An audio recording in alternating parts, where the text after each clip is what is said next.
Well, hello, Stampers. It's the Pampered Stamper, and it is Tuesday, October the 12th, 2021.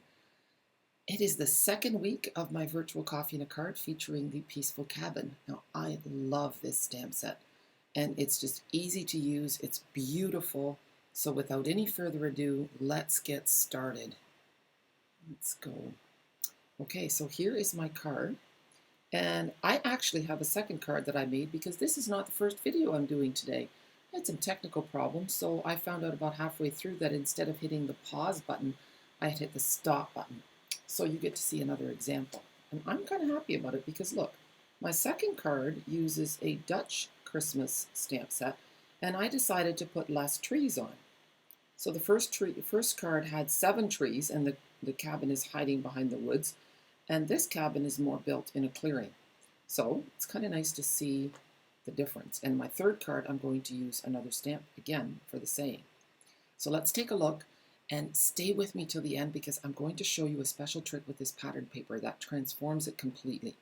I haven't done it yet, so it will be an experiment for both of us to see how it goes.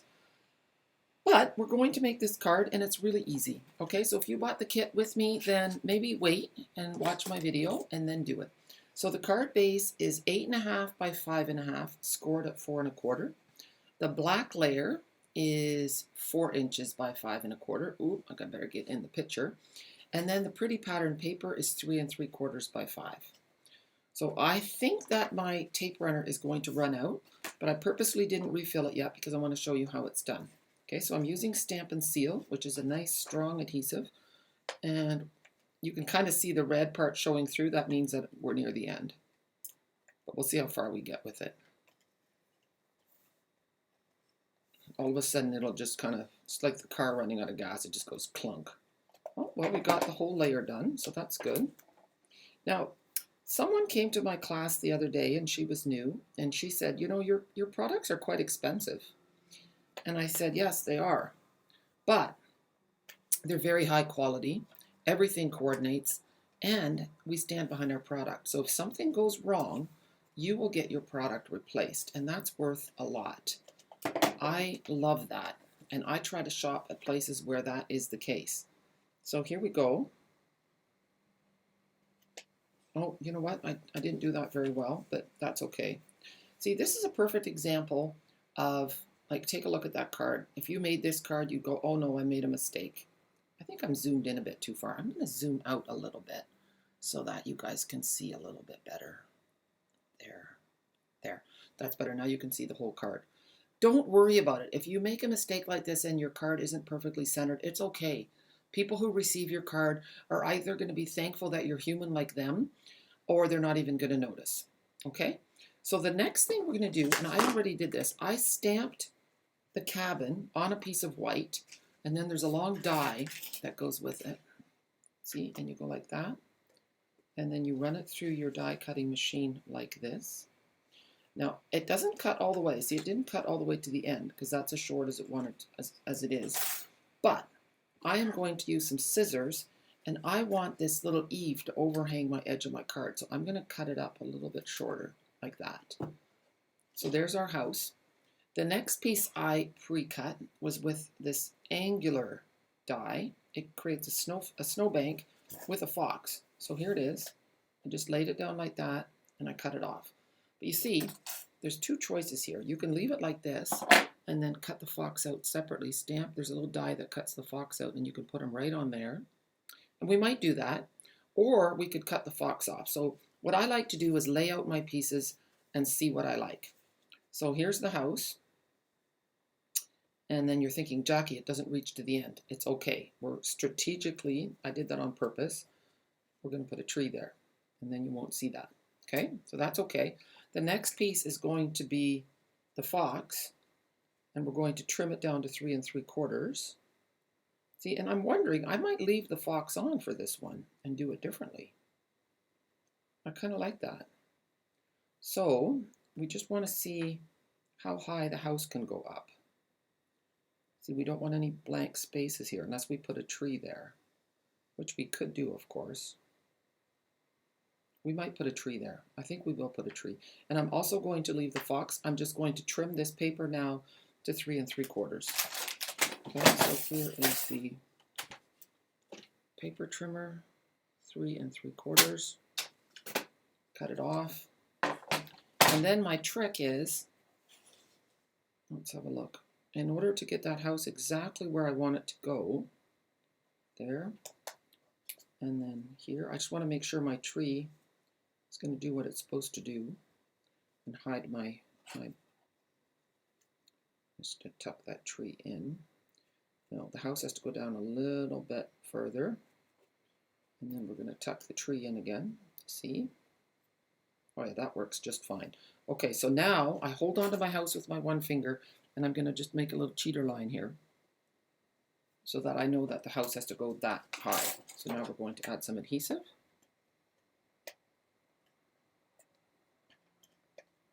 Man, the adhesive is lasting a nice long while.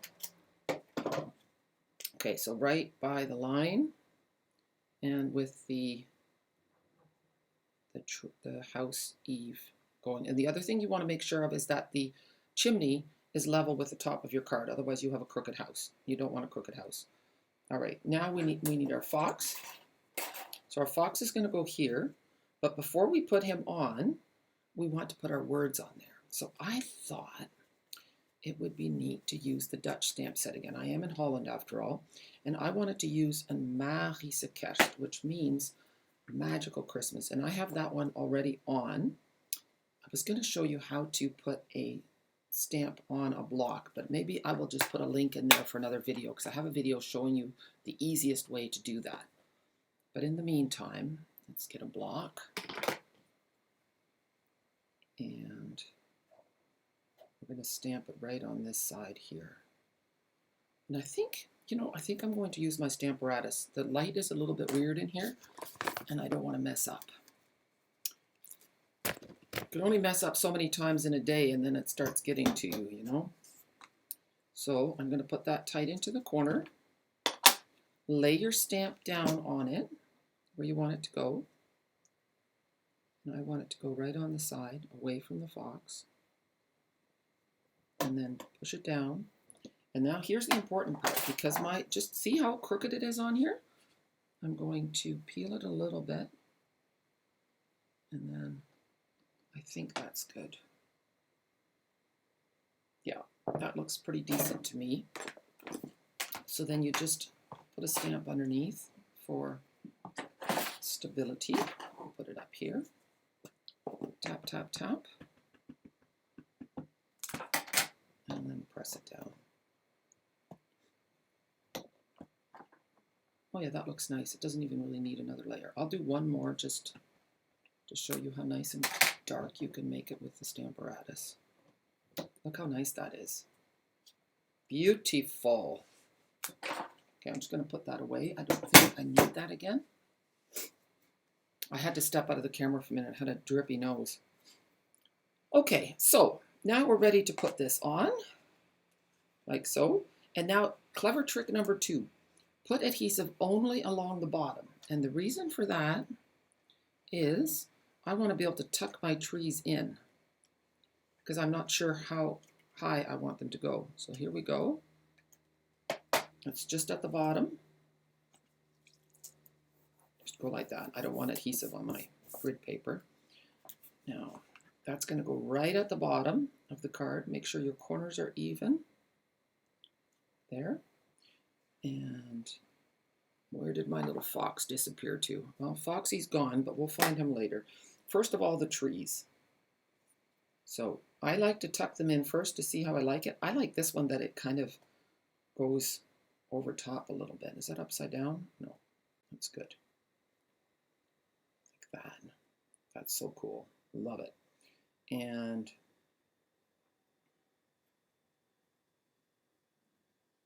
oh yeah, that's perfect. You can still see the eave. Didn't want to miss that.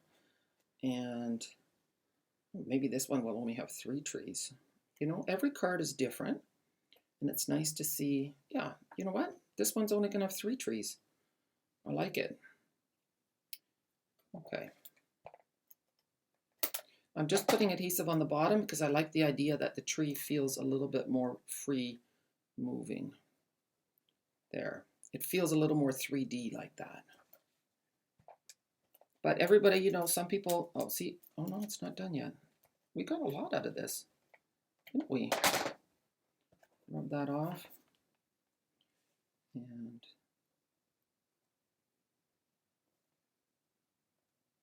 move that one over just a little bit.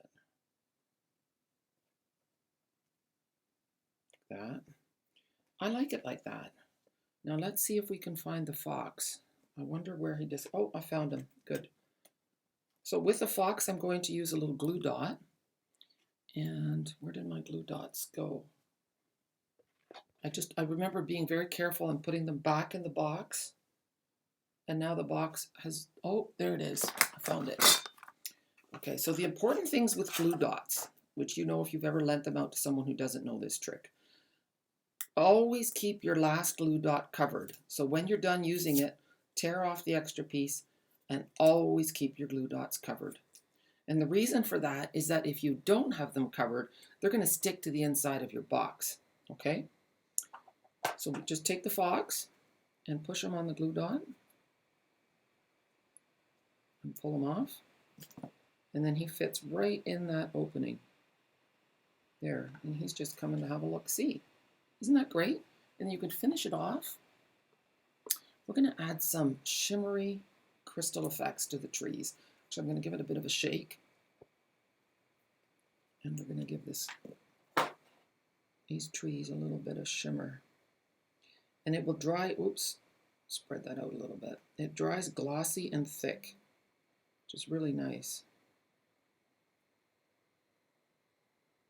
One more squishy. You could even add extra glitter if you wanted to make it really over the top. This is a subtle shimmer. You could also use Wink of Stella, but it doesn't give you the dimension. There. And it will look nicer after it dries.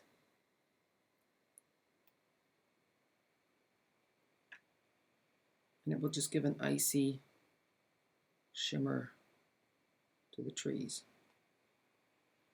We won't get this on the fox. We don't want him frozen. So, isn't that pretty?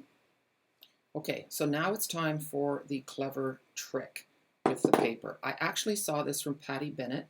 Patty's a demonstrator in the States, and she's been doing this even longer than I have.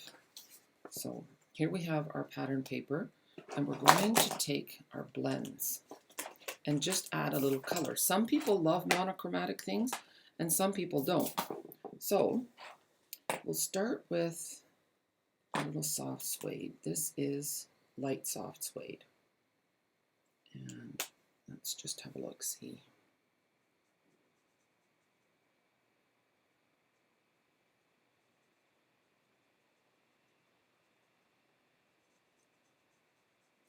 Yeah.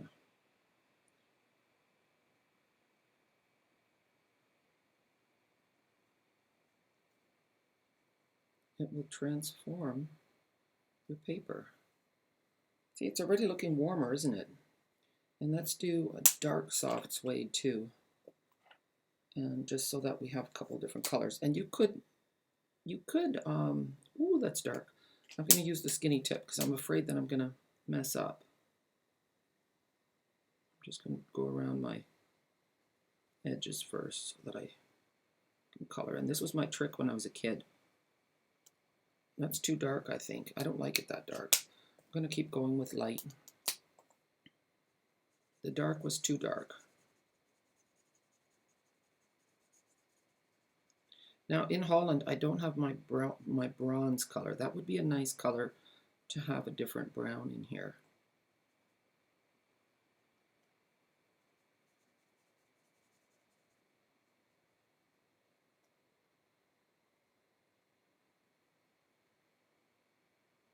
Okay, and then that just shows you, it just warms it right up. I do like it a lot. We'll add a little bit of green to the trees.